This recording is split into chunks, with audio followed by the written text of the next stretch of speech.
Well, not exactly the Coutelas or Cutlass in French. The Lorraine 120 Alby Tier A Premium French autoloader tank destroyer. So unlike the XM66F 57 to a lesser degree, Kampfpanzer III GST term or 𝗟𝗶𝗲, this thing is more like the superstructure with a larger bulge for the gun ring. So better shielding and wider arc, but it's still bigger on the fighting compartment front, I guess, in a sense. Large tumor for the commander cupola in the middle.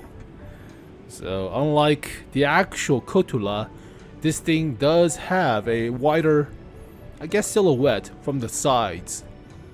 That depends. We have to take an actual look, but yeah, just a bigger bulge of a ball joint gun mantlet thing.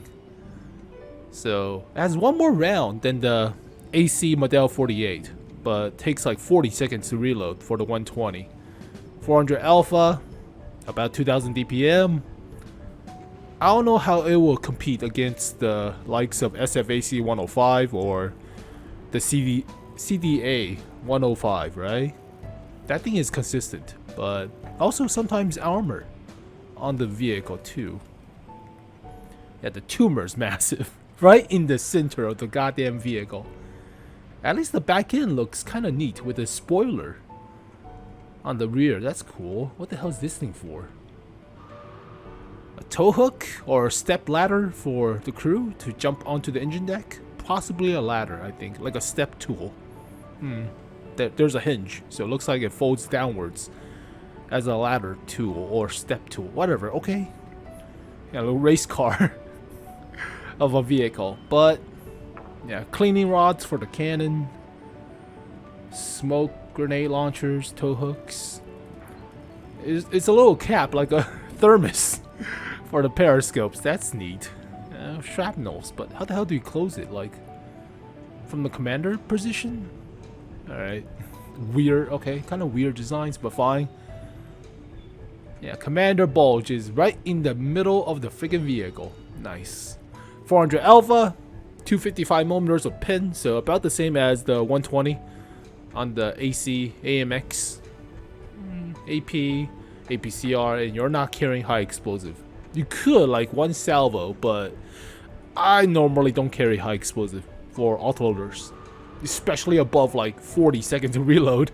So yeah, kind of waste, but it's 2.5 seconds between each shot, 4 rounds in the clip, aim time is 2.5, accuracy mediocre at 0.35, 7 degrees of gun depression. I was thinking like 10, right? You could go hull down or something, but 30 degrees per side without the actual turret.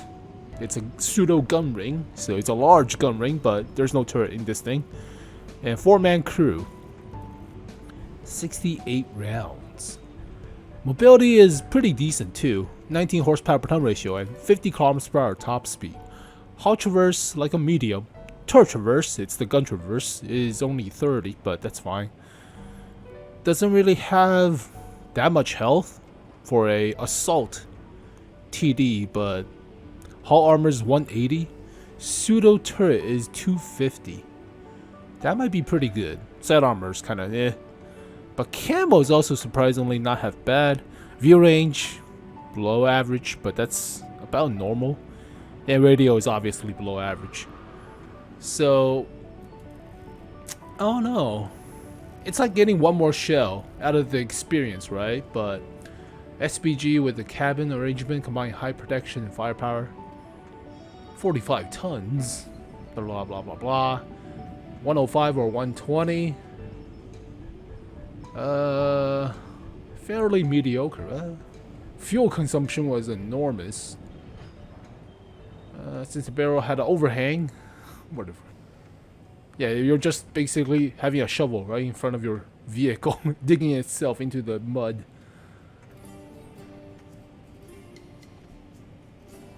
Yeah, your frontal idle wheel just digs into the mud. At least it was a prototype. They made a prototype out of it. Supposedly. Alright. It is premium, right? Yeah, it is premium. I forgot to check. Autoloader 120, about 2000 DPM. Mediocre accuracy, mediocre aim time, but then again, the French. I don't know how you would feel about getting this vehicle over, if you could, the SFAC, right? That thing is mostly about the double shot. It has no armor. It's a French Waffenträger. But also depending on the actual armor of this vehicle. We'll take a look in a second, but 7 degrees gun depression is also not the best. At least 8 or 9 or even 10, right? But depending on the actual bulge, rotational mechanism, it is 30 degrees per side, but that's not crazy too, right? Some vehicles like the Americans, like the XM57, 66F, that's almost like the T28 prototype. It has a lot of pseudo gun traverse arc or turret traverse arc, right? It's not a fully traversable thing, but at least you could go like 90 degrees or 45 even. But 30 is okay. It's not the greatest. So you sacrifice a lot for the big bulge, but not that much. Mobility is not half bad, right? Traverse is on paper not that bad too. Camo not that bad. View range obviously could be better, but then again, it's a tank shorter. Radio obviously could be better. Oh, now let's see the actual armor. Ah, consistent. That's good. On paper, it's about 200 on the hull front. It says 170, but at least it's relatively consistent. That's good. There's no bottom plate is also supposed to be very strong, right? Fairly strong. That's nice. Tumor is about 150 or so. The rangefinder could bait the shot and throw a few, but okay. I mean, it's still there, right? You could shoot the little bar on top for the rangefinder, but the actual weak spot is beneath it for the commander cupola. There's a mantlet for the gun. Is it a mantlet or is it fully rotational thing, right? Is there a crease for the actual thing? It looks like it rotates, but 30 degrees is not. Yeah, it just basically rotates inside the little ball joint of a thing. Yeah, just rotational thing. Alright, so you should not have a weak spot when you're rotating the gun or elevating the gun, just because the mantlet will cover it, supposedly. Alright, that's nice. So on some vehicles, like the Yo tanks, when you elevate or depress, or the contradictions, when you elevate or depress, you're exposing weaker parts of the rotational mechanism. And you get pinned if you do that, but seldom. Niche. Side armors, 50, 50-ish. No, don't side scrape. Engine deck, weak. Alright, of course. 68 rounds, 4-round clip. It divides evenly or so. It's not like the FRMAS scenario for the French.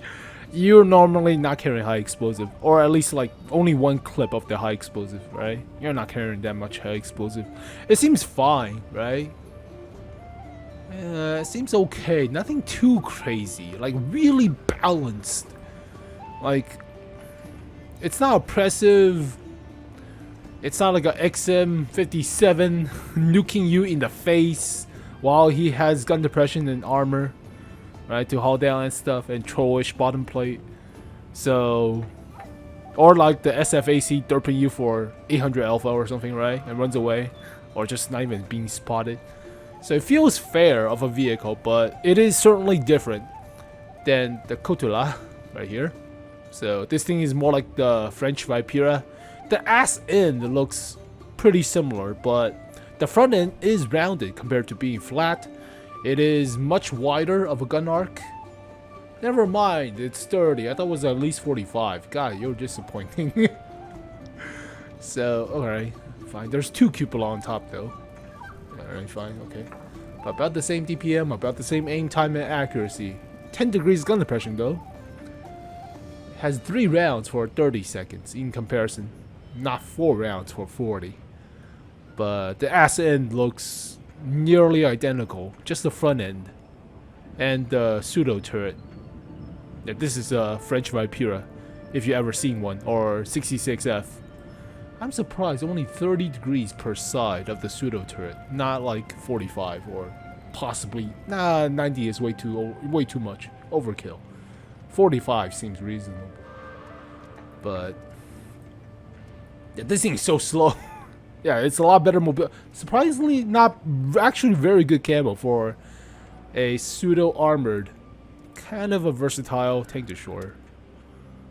Yeah, the tumor on top is just... We already covered this vehicle earlier this year, I think, but 180 sloped. Yeah, cute. The tumor, shoot the tumor. Rangefinder is not a physical damage point, all right, but yeah, I think there's a lot of competition at tier 8, at least from the SFAC, right? CDA is okay. It's not the worst. If you like the Kanana Yak Panzer, then you're probably liking the CDA. CDA has better DPM, just not as good accuracy. That's a trade-off. But in the pool of tier 8 premium tank destroyers, I don't think this will make a big splash, right? In comparison to the likes of the XM57, right? No, shaky.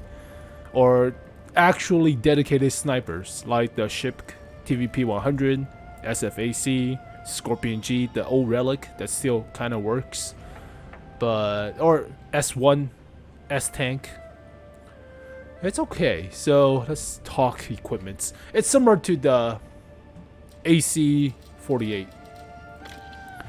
I would say vents, enhanced gun lane drive for faster aim time, or possibly gunner sights with the enhanced gun lane drive, and maybe turbocharger or optics.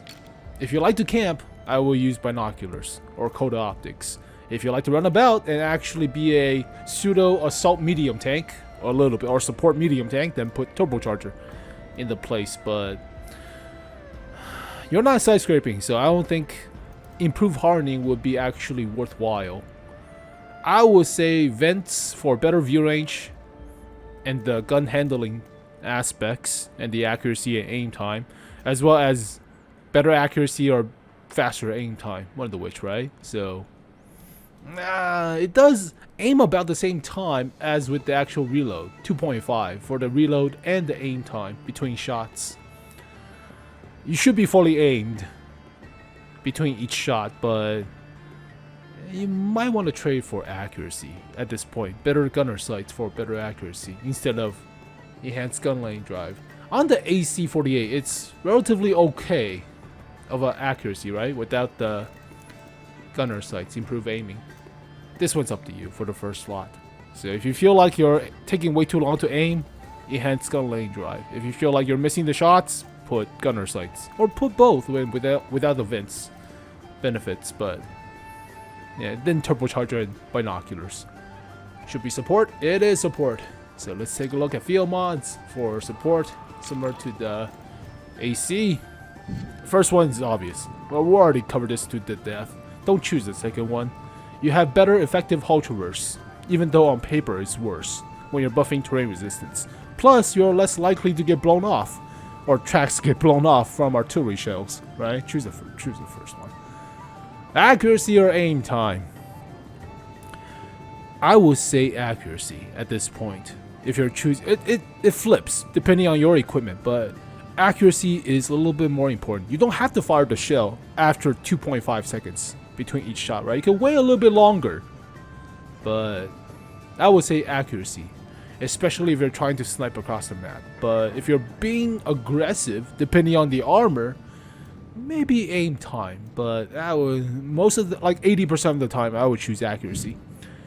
And camo or concealment after firing, you have no concealment, and you're firing rapidly, right? 4 rounds. You're not keeping your camo, right? You might keep your camo after the first shot, but people will be turning their guns or moving towards you sometimes from your location after the first shot. So I would say camo. And this thing already has decent camo in comparison. Well, it's still good, right? 17, 18, that's still good. Average assault gun camo is about 12 or so, but this is middle of the road in terms of versatility, right? You could sometimes bounce a few shots if the people panic, but the downside to this vehicle is not that much gun depression, surprisingly. And the gun traverse arc is still not too crazy, but yeah, I don't think this vehicle will make that big of a splash in the pool of premium tier 8 tank destroyers or even assault guns like heavy tanks. But let's see, tier 8 premium. Yeah, this just nukes it out of the park. GSD term is not as aggressive, mostly because of the bottom plate. It is very good haul down, but DPM is got nerfed from the Supertest. The 𝗟𝗍𝗯𝗆, I feel the 𝗟𝗍𝗯𝗆 is fine, but that's conditional. It's flat armor, but it's still susceptible to gold shell. Where the hell is the 𝗟𝗍𝗆𝗆? Yeah, 𝗟𝗍𝗆𝗆 is good. Old classic, like 3 years or something like that, or 4. But it's been a while. So in the pool of options, I don't think this vehicle will make that big of a splash, right? It's like forgotten within like a week of debut. If they're putting into like a loot box of some sort, possibly forgotten. Unlike stuff like this, this will be a while. This will be in the meta for a while. You will see this vehicle running about, or stuff like this running about. You rarely see stuff like this running about, or let's see, niche vehicles like this thing. You will not see this thing running about as frequent as something like this, right? This is a little bit more popular, but or this is obviously more popular, but you'll less likely see the stuff like the bush running about. So I would say like a 5 out of 10. It's okay. It's fairly meta. It's fairly non-meta. It's average, but you could surprise somebody with the autoloader. Also, the French autoloaders got buffed from 2.0, like the whole line, starting at tier 7. Tier 7 got an autoloader, I remember. But I haven't played it, so this thing should got a, not even fully trained. Yeah, this should got a 100mm autoloader, right? Yep. Originally it was a single shot. Yeah, there's no more single shot on this thing. You have to switch out the rammer for the autoloader. But oh god, the tumor on top is just massive. So French tank destroyers other than the SF AC are just hit or miss, unless you're playing Onslaught with a bunch of 𝗟ci𝗿𝗿𝗶𝗍 running about, right? Full clipping you. That's mostly the somewhat of the meta, but normally you don't see the vehicles, right? You only see the SF AC in the random pub matches. You're not seeing people grinding the AC48 or the 𝗟ci𝗿𝗿𝗆, unfortunately. I rarely see it, but 5 out of 10. Well, there we go, folks. The Alby Lorraine 120. So as always, thank you guys for watching this video. Hopefully you guys enjoyed it. I'll see you guys next time. Peace.